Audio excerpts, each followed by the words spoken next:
Okay, so ngayon naman, papakita ko po sa inyo yung actual o yung meron na pong mga information na nakalagay sa bawat class. So sa akin, hanggang sa 5 lang po. Hindi ko pa po nalagyan yung iba. So ito lamang po.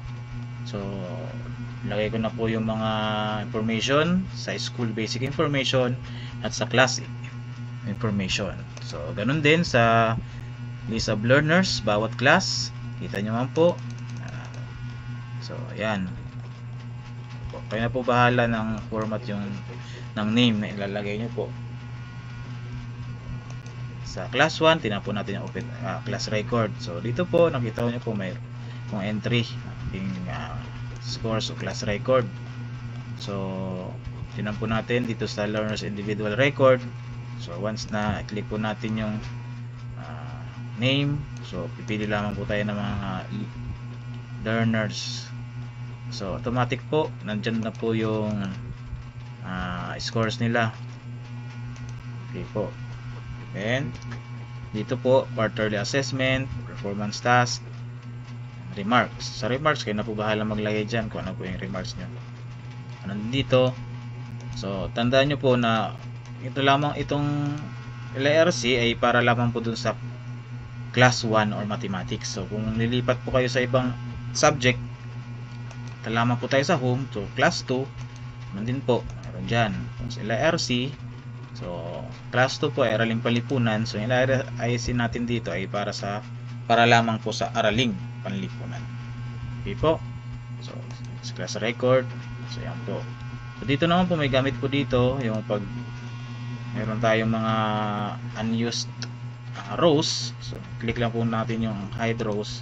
So, automatic po ma-hide na po yung mga rows na hindi po na-occupy, hindi nagamit. So, second, third, fourth. So, lamang po. Tapos, grade range. Ito po ay mabibilang po dito yung mga learners na belong dito po sa outstanding, BS, satisfactory, and fairly satisfactory. So, bawat quarter po yan. Ito po sa bawat column. Tapos, ito pong min in PS. So, mayroon na po yung graph. So, comparative min in PS. So, comparative in PS na po ito. So, ganoon din po sa average grade. So, gamit ang graph ay madali po nating mako-compare yung bawat performance sa bawat quarter mga learner.